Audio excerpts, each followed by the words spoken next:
Hello everybody, how's it going? This is Andre from Against All Odds Print Shop, located in Miami, Florida. Beautiful city of Miami, if you want to show around. Welcome to our house, aka the print shop. After you. Thank you, sir. So when you come in, you get our office. This is Rodrigo, my partner, half business owner. Andre, myself, half business owner. You get the office where you speak to us. It's pretty much like a consultation. You ask us questions, we answer them. We guide you guys if you need it. And then you come in here, freshly built. This is the embroidery section of the business. We're still growing it. We got the 2-head Ricoma along with the single-head Ricoma, so we can run projects simultaneously. And here we have the blanks, where we carry most of the popular styles or the new styles that are coming out. We have AS Color, LA Apparel as the heaviest seller, along with Shockaware, Gildan All Style, which is now American Apparel. And we have t-shirts, then we have the fleece, and we have tote bags, and we have a wide variety online that we could stroll from and pick and choose what we want. And we got the sticker door though we got too. the That's sticker door too. already tapped in on it. Bottom right. Yes, sir, right here. Invest in yourself. Yep. So here we have the screen print section of the business. These are all the completed orders right here. As they finish, we load them up here. This is our reclaiming section. These are all the screens that were used during the week, and this is where we reclaim them. This is also where we wash out our burned screens. It's a little homemade, but you know it works. It's nice. Here we have. Explain real quick what reclaiming a screen means. So like all these screens right here, this whole stack, they've all been used, and now like those orders, they're not like repeat orders. It was just like one order. Okay, so pretty much we're a small shop, so every order we do, we reclaim. We do keep your film in that box over there, so you don't pay for your setup again. But we do reburn. What we do usually is we deal with a lot of people that come and do one design, right? Like they'll do the design and they probably won't reprint it. But in the case that they do, we do save the film so we could print it exactly the same way again. So we after we use the screens, we put them here. We take out the tape and then we reclaim them and reuse them. A reclaimed screen kind of looks like this. This one's a little older. Wow, yeah, that's clean. Yeah. It doesn't even have like the burned image in there like too much, really. The ghost, yeah. You could take out the ghost. I'm not, most of my screens have some ghost in it. To be honest, it's something that over the years just gets in there, and until the screen starts printing bad for us, we just keep rocking with it, And we have all the clean screens here, the screen rack here.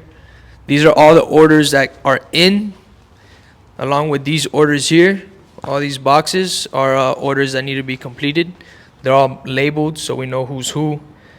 And heat press and hat press over there? Oh yeah, and we have the not so much used heat press and hat press here. We do heat press a good amount of hats, but it's not as popular as our screen print or our embroidery. Not sure why, because it's honestly amazing. But, And what about this wall of fame over here too? Explain these shirts. I see the Denzel Curry one up there too. So, because I'm a big Denzel fan, so saw him in Nashville at a concert too. Oh, nice. Yeah, the ULT tour. Yeah, bro, it's fire. So this wall here got carried on from our last shop. The wall of fame for the shirts for our shop. Majority of the shirts there, it just was like a game changer at that era. Like the Denzel Curry one obviously was amazing to print for Denzel Curry and his album release. And that one we just got luckily because their printer couldn't do it in time. So they hit us up, which is kind of awesome. If we're like the second print shop to like, some huge shit like that, that's pretty cool. Like at the time especially, this was a couple years ago. So it was like, real cool. So that's there. That's Trina. That was our biggest order at the time. It was like 2,000 shirts for her tour. And she's like a Miami legend, Trina. right there, the white one at the top. The cool thing about that one was that shirt pushed me to try to learn how to separate colors better, which later transitioned to the shirt that's directly under that, which says "The Love Below." And that shirt, like the Trina shirt, took me 6 hours to separate, and honestly, it didn't come out that good, like how I expected it to come out. But the Love Below took me 30 minutes to separate because I was still learning how to do it, and it came out amazing. So after I learned that spot simulation separation was when I started venturing into other stuff. Like that yesterday print, that's also spot simulation with all the halftones. That's really where it originated from that Trina shirt right there, which is nuts. So that's why that's there. So that's like the wall of history too. That's it's not even just like fame. It's like the history of the shop right there. That's crazy. History, yeah. And then Shoe Gallery, like, you know, they're just like the hometown heroes along with Daily. And you know, they really helped us in the beginning, you know, by shouting us out, giving us like crazy raw gigs with Nike and stuff like that. So they got to be on the wall. That tote bag, I think, was the first thing we ever printed for them, so that got to be on the wall. Daily also boosted us like to another level. The BBC shirt was a live screen print event we did for Billionaire Boys Club, which was awesome. What about you have do-rags, the one on the bottom left? Yeah, that one's fire. Miami brand, and that shit came out so that one's fire, bro. Yeah, and if you zoom in, like, look, come closer, check it out.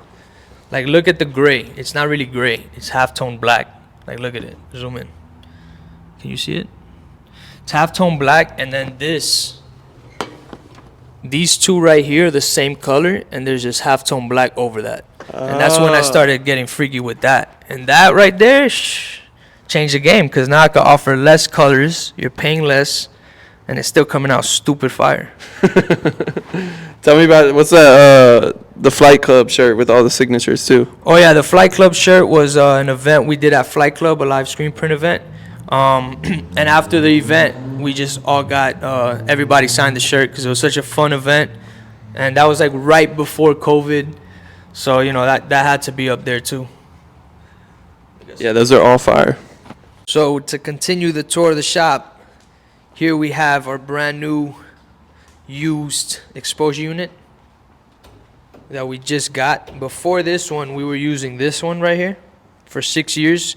We got insane amount of halftone work done with this one. Like, it was amazing. We only switched to this one because we were getting even more detailed with the prints, and the fact that we still don't have a dark room, we kind of got to maneuver in certain ways. So this one really helped us out. We get like every detail on the screen, and it's, you know, amazing. It's a metal halide bolt. So this is what it looks like on the inside. Oh dang, that's it's crazy. MSP 3140. It's a monster. Yeah, I was wondering about that because every screen shop I've been to has a dark room. Yeah, every shop has a dark room, but the shop that I worked at had a dark room. But in that shop, I realized that I didn't need a dark room. But you do need a dark room. I'm not saying you don't. Like, we definitely want a dark room, but we're still growing, as you guys can tell. We have huge goals, and, you know, year by year we're growing, getting new clients, keeping clients, which is key, keeping everybody happy. You can't keep everybody happy, but you got to try to keep everybody happy as a business owner, because if not, you know, you're not getting fed. So, you know, the more you help others, it's going to come back. So. And this is your biggest fan right here? This is our biggest fan. Yeah, this is my biggest fan, man. He loves what I do. So there's these two fans for the shop, and then we have that fan on the wall. We used to have two fans hanging off the ceiling. We recently took it down, and we recently took out that light. We're changing it out, so, you know, work in progress. Yeah. So these here are the two manuals. We still print manual jobs. You know, if the job's little, or if it's super easy, one color, black ink, white t-shirts, we'll just throw it on the manual. Here we have the auto we recently got. It's a new auto that we just purchased. It's used. It's a Diamondback MNR. It works amazing. It has some features that our old auto doesn't have. That auto though is amazing. Like that one right there. I didn't even realize it's literally called the Gauntlet. Yeah, it's called an M&R Gauntlet, and it's a horse. It's amazing. This shop, unfortunately, sits between a bunch of wood shops and the highway, so it's always dusty in here. We have to constantly be cleaning, but right away it comes back. That's the only down part, of this area.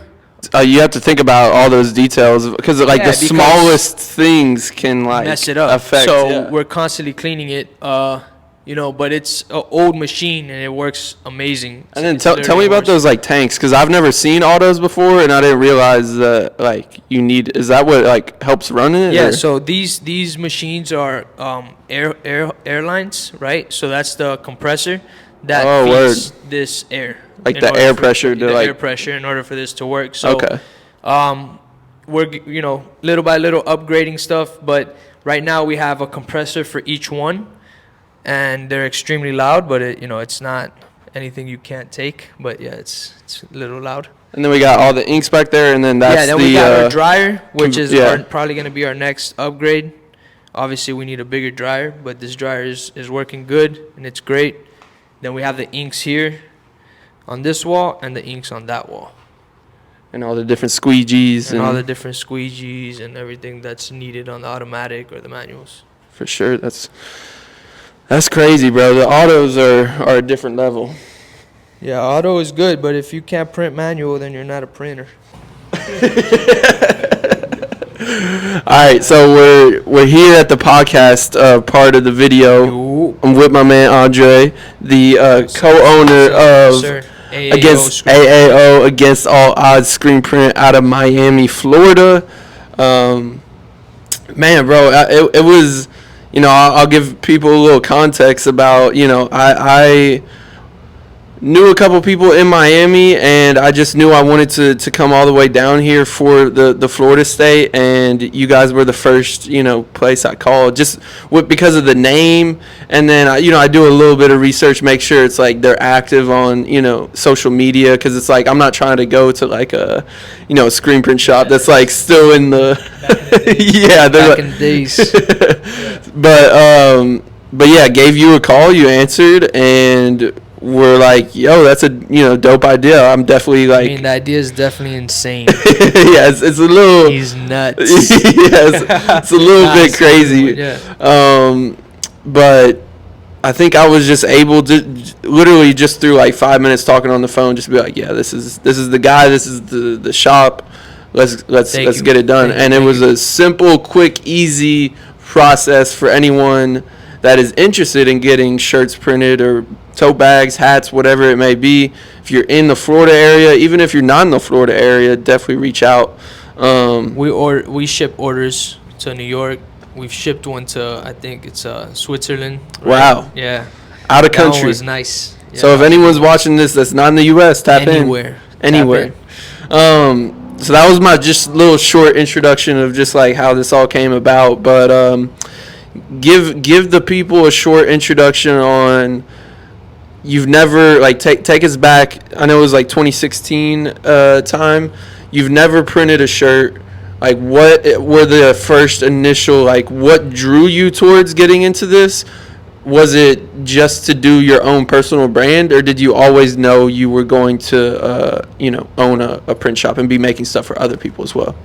Yeah. So 2012, right after high school, I graduated in 2012. As soon as I graduated, I started a clothing line called Most Vile.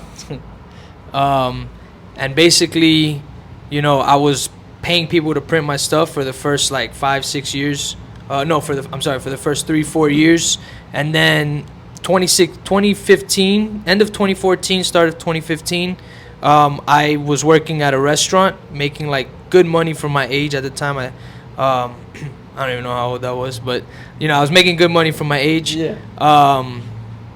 But I didn't want to pay nobody to print my T-shirts no more. I wanted to learn how my shirts are getting printed and cut that middleman off because, it was expensive. More profit. But it's also expensive to pay to print shirts. Even back then, when Next Level wasn't $4.57, when it was $3 it was still expensive. What is Next Level? Next Level is a shirt. Okay. It's a brand that used to be popping like back then. I don't think it's really popping anymore. People still print on them. They're useful for certain things, but it's not like the fan favorite anymore. Back then they were up there. Because American Apparel at the time was like running it, because like everybody wanted the fitted shirts and soft feel, and American Apparel had the like top tier version of that. But Next Level was like the the under it, but it was affordable, and people were printing on it. But whatever. No, I mean, that's interesting, because there is like the trends, like they go on for years, and then all of a sudden it's a change. new. Yeah, they change. They don't last forever. They don't last forever, and I wasn't even really printing on Next Level anyways. Like I was for like a couple designs, but it was never really like my go-to, because I never liked the softness of it, but Gildan was like my next option, and I didn't like that everybody knew that Gildan was a cheap ass shirt. Yeah. So it just made your brand look weak. So whatever. So then I got a job as a print shop, and the print shop was called Damaged Ink. David Miller, he taught me like almost everything I know. And so you had like a true OG. Like to a certain extent. Like even if he sees this video, he'll know that like it got to a point that he just like left me out there, and I would be like, yo, how do I do this? And he would like text me like from the office, like, yo, you gotta, and I was like, fuck. But that figure it out. Yeah, but that for me was good, because I got to really get so hands-on on the printing and figuring it out at another person's expense. Like, it's fucked up, but it's what it is. It's true, because if he's not teaching me, I'm gonna try to figure it out, and if I mess it up, it's not really my fault. Like if someone here asks me a question, I'm gonna go, you know what I mean? Not that he did anything wrong at all. Yeah. For real, I'm just saying, like, that's just, but yeah, so I learned how to print there. And one day, I'm gonna never forget, I was printing 400 shirts, one color print, front and back, and I was knocking it all out for him by myself in one day on an automatic, but still, pulling, sorting, like doing everything. One person, 400 shirts, front and back is a lot of work. And Rodrigo, my business partner, my lifelong friend, came that day, and he actually helped me too. And he was like, yo, we should start, do this. Like, we should do this. And I was like, yo, I'm down, We were just like down to do it. Like, and he had a brand too at the time. Okay. And we were doing like art walks, like selling T-shirts together at these events, and it was cool, So we already were on the same kind of journey, and then we teamed up and opened up our first shop in 2016, and then we just grinded like nonstop. Like hardcore grind, like for real. And I had my dream of finally printing everything myself. And we were just killing it. We were like, we just dove head first into screen print. Like, not even me.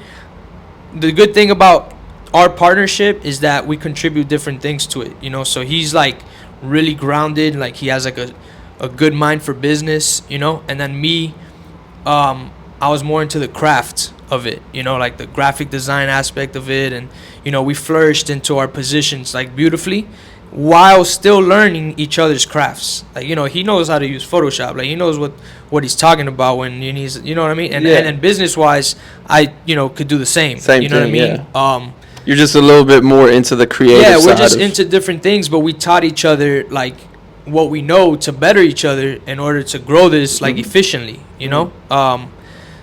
And that's what we've done. And then, every year we've been growing. We've been working with new people. We've been working with old people. Like, that's the best. Like I said earlier, returning clients is really like what you strive for, because not only is that like money, obviously, like that's like what the common person will see it as. But in reality, like, if you're coming back to me to print more of your stuff, that means you're doing good.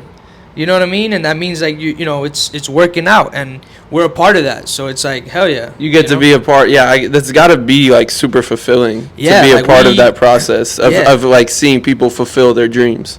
Yeah, to be honest, that's like what keeps me going with this. Like, not even on no corny stuff. Like, I'm being dead ass serious. Yeah, no, like, it's kind of like, I have people that are just starting their brands come here every day, or almost every day. And they're just like asking all these questions, and I'm here to help. I'm here to educate. So they leave, if they place the order or not, they're leaving that door at least knowing how a shirt is made. You get me? Because knowing more than when they walked in. Yeah, and what I have seen in the past year or two is that the DTG market, the instant gratification market, has like fucked up the screen print world. You get me? Like people, like the oversized thing here, which is cool. I'm not hating on the oversized. The oversized thing hit, and everybody was like strictly oversized. Mm-hmm. You get what I'm saying? And it's cool, but it's like they're, they people will come in really not knowing about how the shirt is made. So they'll have a design with a lot of colors, and then they get told like how it's made and why the price is what it is, and they start to learn a little more. So that whole instant gratification thing, like I feel like almost killed the craft in a way. Not literally. Maybe I'm just thinking too much. No, I definitely get where you're coming from. Yeah, I mean, maybe that was just a thought that maybe it didn't really get processed. No. It's definitely a different type of like. It's a whole different process, obviously. Yeah, like, screen printing is like a crazy craft. Yeah, like DTG, sure. It's not like necessarily DTG is easy. Like there are problems you deal with just with any type of machine you get regardless. But as far as hitting a button and all these crazy colors coming out in like 2 minutes, it's like it's uncomparable to the process you have to go through to get multicolored like prints like through screen printing. Yeah, it's not even definitely. Yeah, it's. I mean, it's like crazy. a laundry list for like screen printing versus like get your image on the DTG machine and print it. Maybe what I was trying to say is that it didn't ruin anything, right? It just gave the audience like a false interpretation. You get what I'm saying? Like DTG, how stuff is made, of how stuff is made. So when they're like in like talking to their homie and they're like, yo, but maybe if you try screen printing, I don't know, it'll be better or whatever, Yeah. And then the person's like, oh yeah, I'm gonna do that. And then and they don't know how the process is. You know what I'm saying? Yeah, no, that's what we get. Like not only us, I'm sure everybody gets a lot of, and you just gotta educate.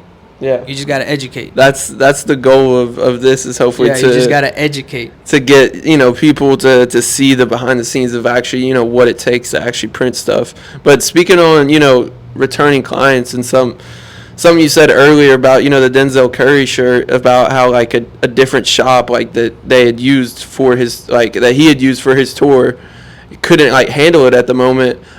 I think having another shop recommend you as like, hey, if we can't do it, these are the guys that like you should go to. I feel like that is like, because those guys know screen printing. It's like they wouldn't want they wouldn't want their client like, yo, the guy who sent me didn't make the cutoff time, like he didn't bring it to us on time, the colors are off. Like no, that job was like perfect. I feel like that says a lot about that job like was beautiful on all style shirts, and the print wasn't on that color shirt. It was on black t-shirts. Yeah. But we needed to print like one extra one to put on our wall. Yeah. Cause we needed to. Yeah, you got to be able to. Yeah, it's like a flex, but at the same time it's not, because the story just goes deeper. Yeah. You know what I mean? It's really like it could have been anybody, honestly. Like, well, not really. I mean, in this case. I mean, it's definitely cooler if it's someone. I'm saying on that wall, it could have been anybody. Yes. Because there's some people that aren't like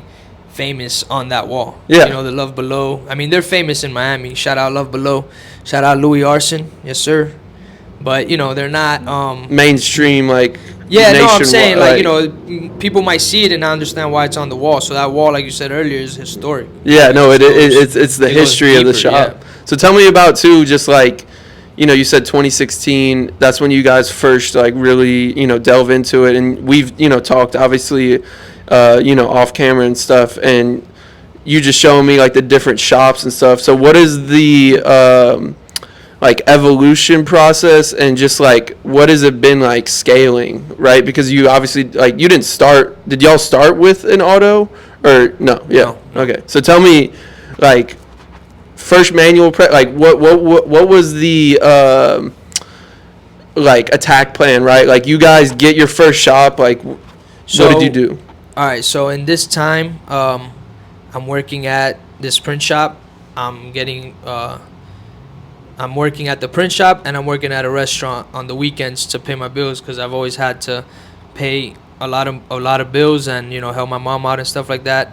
So I'm doing that, and in the meantime, my mom's living up like super North Broward with her friend, and it just didn't make sense for me to live there. So I moved in with Rodrigo, my business partner, and my friend, in his house, and that's when we opened the shop. And at the time, it was really against all odds. Like, I literally had no crib. Like, my mom's living with a friend. We have a dog, all our belongings. Like, speaking on that, where'd the name come from? Yeah, that's where the name for me personally came from that. But also, we were thinking of names, and that's at the time I felt homeless. I had no house. Like, I'm living with my mom. My mom's living at a friend's house. So I just like had no crib, and I moved in with Rodrigo. So to me, that's what it meant. And the name was cool. So we agreed on it, and yeah, that shit's broken. And we agreed on it. Yeah, we agreed on the name, and Rodrigo, his role too has always been like the improver. He's always like, what's next? Whereas like me, I'm more like just I'm just down. For what's next. Obviously, I have inputs too, but I'm like he's like always on top of what's next, right? So he's like, yo, I'm gonna go to New York for my birthday, but when I get back, we're gonna buy this shit. And I'm like, all right, let's do it. I had my money saved like for that, and we did it. We jumped into it. Rodrigo found the spot. He found the setup, and we bought it. We started up with $6K, like including first, last, and security for the spot. And we started the shop, and we started with the dryer we have to this day. Shout out that dryer, because that's just holding up. That's crazy. Yeah, bro. and we had a 6 heads, 4 arms. So we were in like a space this big, literally the size of this room, like 500 square feet, maybe even smaller, square foot, and maybe even smaller. And we just banged it out over there. We just worked like since the first day. Like, we never had a week without a client. Like, the first day we were already printing. And I remember the first job we ever did, every shirt was coming out stupid crooked, bro. Like, we would hold up the shirt, and I'd be like, yo, is it crooked? And he's like and we were there for 3 days trying to figure out why this shit was crooked. And we found out that the pallets, they were just like screwed on wrong. So it was just being like, you know what I mean? Slightly, like lined up incorrectly. No matter how much like we're putting the fucking thing, it's fucked. So yeah, we basically, we were trying to print everything, and everything was coming out stupid crooked. And we found out it was that. We fixed it, and then we just kept getting clients. We started going door to door, and every year we would improve. At that spot, we were paying $500 rent, and then someone bought the building, like a developer or whatever bought the building, and we moved literally across the street to some guy that just took us in, and he took us in for $200 a month, and it was like the most, like the funniest looking place. It was literally like a Call of Duty map, right, where everything was broken, and then there was like a million old school cars in there owned by like this guy that's raw as hell. I'm not gonna mention his name because he's low key as fuck, but he's super raw.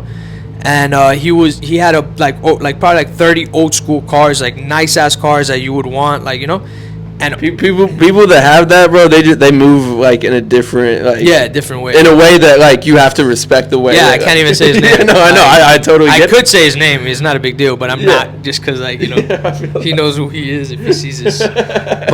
But yeah, so basically like it was like dusty as fuck in there. It was like no lights. Like you couldn't work there at night because it was like hella like dark.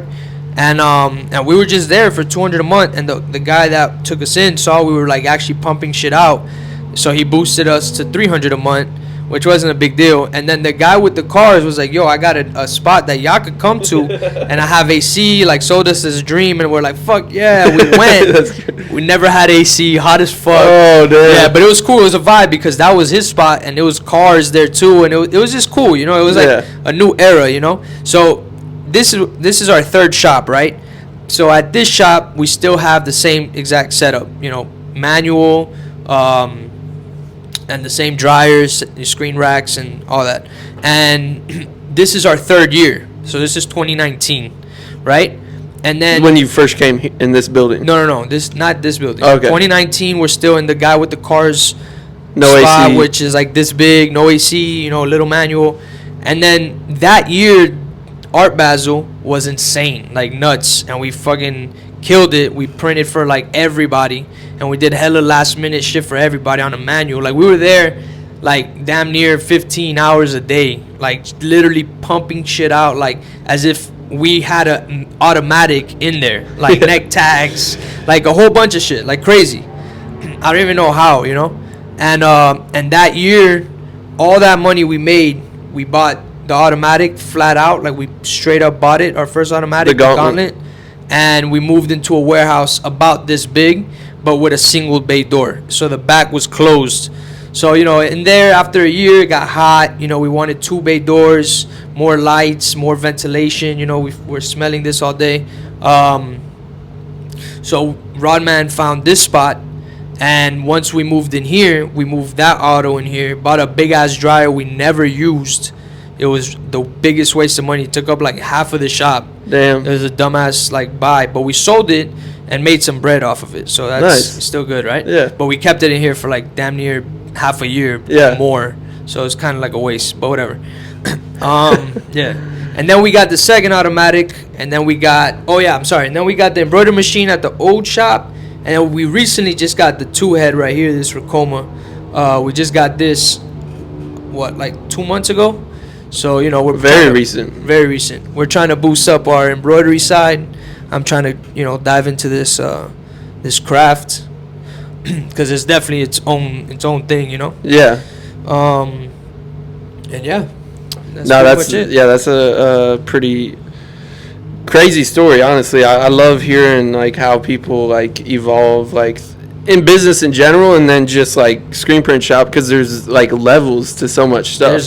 There's so many machines, like especially with screen printing, like people just don't realize, and this is something we've kind of hit on a little bit, but like, you know, I asked my buddy in Tennessee who's got his shop, shout out Humanities, but I just asked him one day, I was like, how many machines do you think you like are in this like building? And he was like, shit, I have to like think about it and count it out. Like, do you like ever think about that? Like, holy shit, like we started out with like nothing. Yes. Yeah. And then now like you would like, it would take you a minute to be like, all right, we got the 2 embroideries, we got the dryer, we got the exposure unit, we got the, you know, it's like, bro, I'm not there yet. You know, there's shops that do have to do stuff like that. Yeah. You know, I mean, you know, I feel like I just got 2 automatics and 2 embroidery machines. You know what I mean? Top of my head. The autos, I mean, that had to have been like a huge jump, because it's a different type of screen printing, right? Like the autos was a huge accomplishment. Like the first auto was definitely, personally, the biggest accomplishment that I've felt here. You get what I'm saying? Like working for this business. Yeah. You know? Definitely that first auto that we got, 100%. How do you balance between Most Vile and the shop? Like what, like, because you definitely probably have, you know, aspirations to grow both, but like how do you balance trying to like grow your brand and also like run a business at the same time? So the way that I've adapted recently is that this is my priority, right? Simply because of the fact that I'm taking people's money, right? If you're trusting me with your project and you're paying me, I can't put something that's personal over ahead of you or ahead of anybody, right? So the way I balance it is that there's no balance. Literally, there's no balance. Most Vile I do when I want to experiment something or test a new technique that I haven't mastered, so I'm not testing it on the clients. I'm doing a lot of it for myself. And then once you kind of master it, then you can offer it. We got this going on or whatever. Like the spot simulation that I learned with the separation of the colors on, that alone took a while for me to learn, but once I learned it, it's like back to back. Now I do it so much that it became boring, you know what I mean? So I'm trying to learn techniques of like types of printing, like what's like, you know what I'm saying? Like me, I'm very into the craft, so I try to stick to that. I feel like Most Vile became a screen print brand, or at least that's like where I want to take it, instead of just like a design brand that just drops like capsules with designs. I mean, I want to drop a lot. You want the essence of screen printing to be the essence of my brand. That they're like, yo, that guy prints everything by hands, and his designs are cool, and they mean something, or like it's personal to him, and I relate to it, or whatever, what I mean, like whatever it is that I'm doing on the t-shirt, but and sometimes I'm a for sure print one color prints too, because that's my favorite thing to do. Like if I don't need to print 6 colors, I'll print one, you know what I mean? It's way better. So yeah, no, that's crazy. All right, let's do a couple just rapid questions real quick, like just try and answer them. Yeah, I got something in my eye. Yeah, go ahead. As like quickly as possible. Do you remember the first thing you ever screen printed, like the actual design or shirt or brand or company you did for? No. I mean, I remember the shop's first shirt. Yeah. Burger Beast. Okay, that's basically what I'm asking. Yeah. Yeah, Burger Beast. Okay, was the shop's first client. Yeah, that's crazy that you can still like recall that. That's the crooked one that took 3 days. Like, I would never forget that. That's funny. That's never funny. Forgetting that. That's crazy. Sure. Best advice you would give to someone who wants to start their own clothing brand or print shop? Ask yourself if that's really what you want to do, and jump into the crafts and learn the crafts, head first. Like get a job screen printing, and if you can't, buy a little press at the crib and figure it out. Yeah, and then see if like that's really what you want to do. Like you want to keep figuring it out, and if you do, then it leads to money, and you start whatever it is. Anything that you try and do like on a daily routine to just prevent like are there any things you do to prevent burnout in business, personal life, like balancing that? Like what are some things that you try and do to like stay on top of it? So we got 2 phones now, and I try to just have a cutoff. Just say personal and business phone is what you're saying, or? Yeah, personal and business phone. Okay. And I just try to have a cutoff. Like, if you text me after this time, you're not getting a response until the next day. Not always, because I enjoy this. I enjoy answering people at any time. So it's not really like I'm getting burnt. Now, what I do stop is like work, like actual physical work, because the mental work mixed with this is not like too good. So if I'm starting to mess something up, then I just stop. And that means color separating, anything embroidery or print related. I just, that I have a real cutoff for. If you had to like only have one type in the shop, and I kind of feel like I know what you would say, but like if you could only have manual press or autos, what do you? I mean, it depends what like, where you're seeing the shop like go basically. Me? No, yeah, I'm just saying. Like where you, what you would. Yeah, I mean, me auto, because I'm at the end of the day, this is a business, and I want to grow as big as possible. So, hella autos. For sure. But craft wise, hella manuals. Yes. Like my brand is only on the manual. You know what I mean? So. And I same with like I requested my shirts to be printed on the manual because they would have been printed on the manual anyways. Okay, 100%. Yeah. You don't do 50 white shirts. Black ink, come on. Yeah. Manual. Yeah, we don't need to like throw, because it's a whole different like, I mean it's a different setup. I mean, by the time you're done setting up, not that it takes that long, but just to say you're already done with the shirts. Like, and it's just more of that, like if you're like a small brand, like original. Yeah. You and you know that your shirts are being printed by hand, it definitely adds like a different element to it. That's basically pretty much it. What other? I mean, I know you do, graffiti, spray paint, work as well, or not? I mean, I do it for fun, but I don't really do it Are there any other things besides that you do outside of it, like personal hobbies or play a lot of basketball. Basketball, all right, word. Play a lot of If you play ball or no? Yeah, I played in high school too. Potentially Saturday. Like this Saturday? Yeah.